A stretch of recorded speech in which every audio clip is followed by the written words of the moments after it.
Well, hello everybody. Welcome to P.B.M. Money. Today I want to talk about something that is on the minds probably of about every parent out there, and that's called establishing your teenager. Now, what does that mean, establishing? Well, I think I know when I was young, and I think this was true for most people, when you turned 18, one of two things happened. You either went to college or you moved out of your house and started life on your own. I guess there was a third. You could live at home if you paid rent. But those were the three options. Now, the world has changed a lot. It's not as easy to make it. Not that it was easy when we were kids. But there's a lot that we as parents can do to help establish and help our kids to get a good, firm footing before they go out there. Now, I'm going to surprise you right up front and say, do not save for college. I think that's a waste of money, and I'll tell you why. In my humble belief, if you're not going to school for a solid, skill-based, knowledge-based degree, you're wasting your time. What do I mean?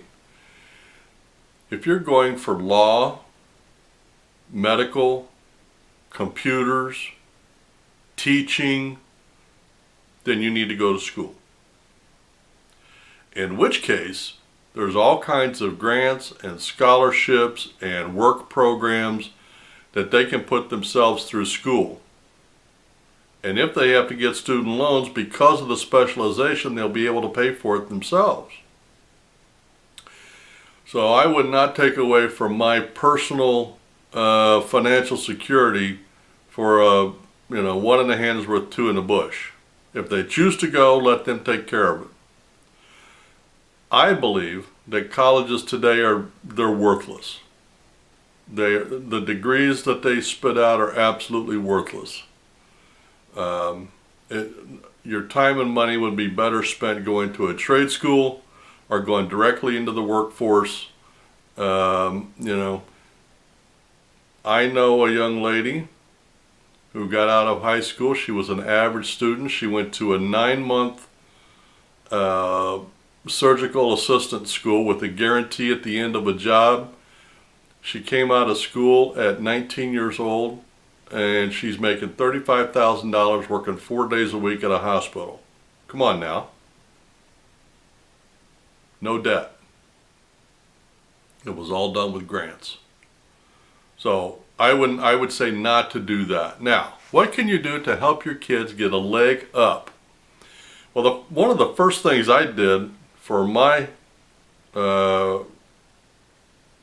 teenager was I bought some life insurance. Now, why you say? Well, for several reasons. Number one, it's dirt cheap at that age. And number two, if anything happens and they become uninsurable, which I've been down that road, and so was my first wife, you're at the mercy of everybody. So you don't have to buy a lot, just enough to bury them and move on. And the policy that my daughter's got is I've had for 12 years. So buy some life insurance to help to get them established.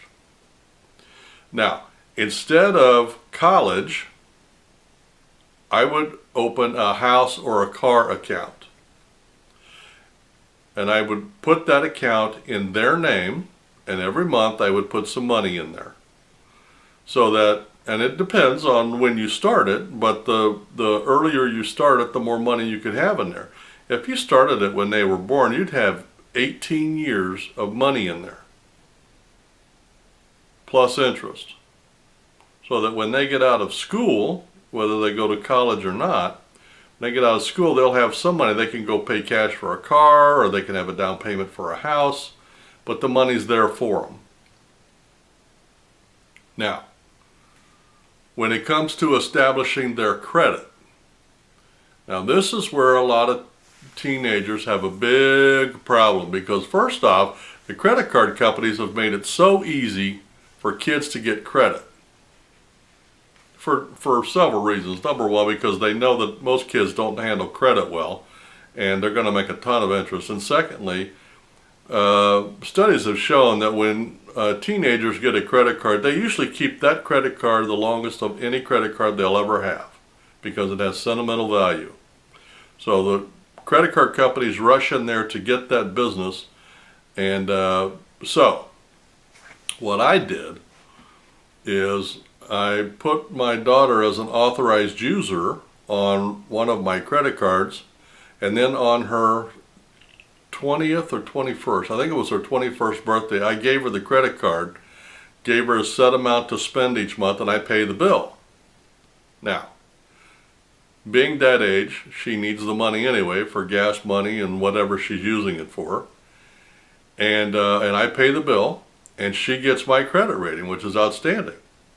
So the problem with that is if I die, that credit card goes away from her. So I have decided that I'm going to ask her that this year, she's starting her junior year, I'm going to ask her to get a student credit card from either Discover or Capital. And that way it'll be in her name. Now, I'm not going to let her keep the credit card.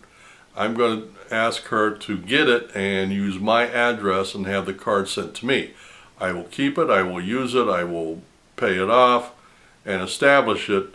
But if anything happens to me, or if I live and she gets out on her own and has a job, then I'll give her her credit card and she can go on down the road and she can give me mine back. Or whatever. Another thing that I would do is, as soon as they're old enough to start making their money by babysitting or mowing lawns or shoveling snow or whatever, go with them and open a custodial checking and savings account. Because that will teach them about money and savings. And I would also teach them about tithing. 10% of everything that they make goes right to the church. It's not even something you think about. But to establish their credit is critical. And I'll tell you a quick story. When my first wife and I got married, I was 22, I believe. And so we went house shopping, and we found a house, put in an offer, it was accepted. We went to the bank, they turned me down. I had no idea why. The realtor says, because you don't have credit. And I said, well, that's a good thing. I pay cash for everything. And she said, well, no, you need to have some credit so the bank knows you can handle it. I said, so let me get this right. I have to go out and borrow money and pay it back to prove that I can borrow money and pay it back. And she said, yes. I said, that's the dumbest logic I've ever heard. But okay. So then at 22, I had to start building my own credit. My daughter, her credit started when I got that credit card, which she would have been 18 or 19. So at 21, she's already got 2 or 3 years of credit history under her belt. And when she gets the Discover card, it'll be on her own. So, but anyway, so we've got her life insurance established, we've got her credit established, we've got her home savings account established. Now let's talk about setting her up for an investment.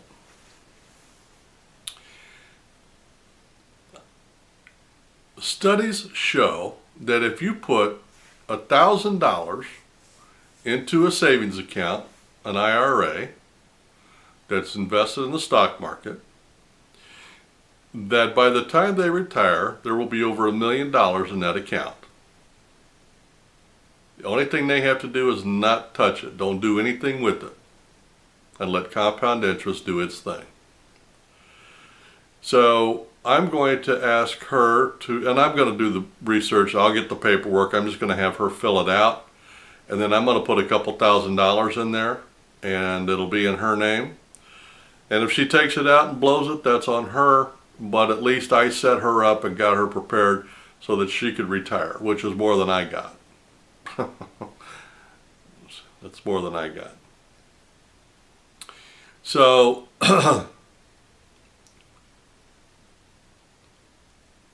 Another thing that you could do, and this really depends on your financial situation, but you could establish an account on Robinhood for your teenager. And, and don't buy risky stuff.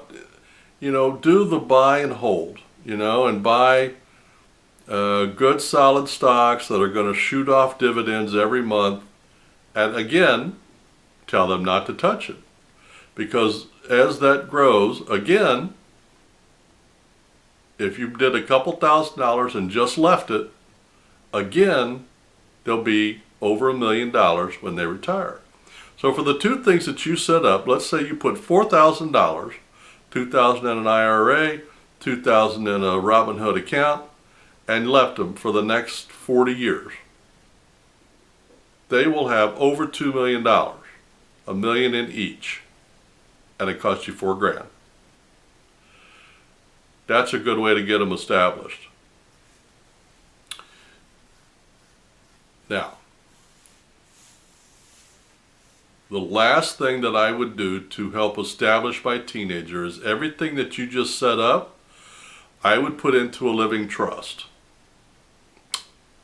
And I would make myself the owner and make my daughter the beneficiary.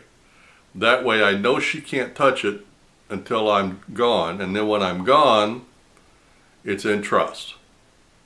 So that if anything happens to me, where I have to go to a nursing home or something, they can't get to her money. It'll be safe. So the life insurance, and I would have an attorney set this up. Don't do it yourself. Have an attorney set it up. Put the life insurance in there, the credit card, the Robinhood account, the IRA, put everything inside the trust and have your teenager be the beneficiary. Well, I think it's important to get your kids off to a good, solid financial start. I did not. I had nothing. When I moved out, I threw all my belongings from my bedroom into the back seat of my car, and I rented a room from a guy in town. A bedroom. Not an apartment, a bedroom in his house. I had nothing when I started. I had no help. I had no assistance. I had nothing. I had to put myself through school, Anyway. But this way, this gets them established, so that if anything happens to them along the way, they've got their life insurance. Even if they become uninsurable, they've still got that policy you set up.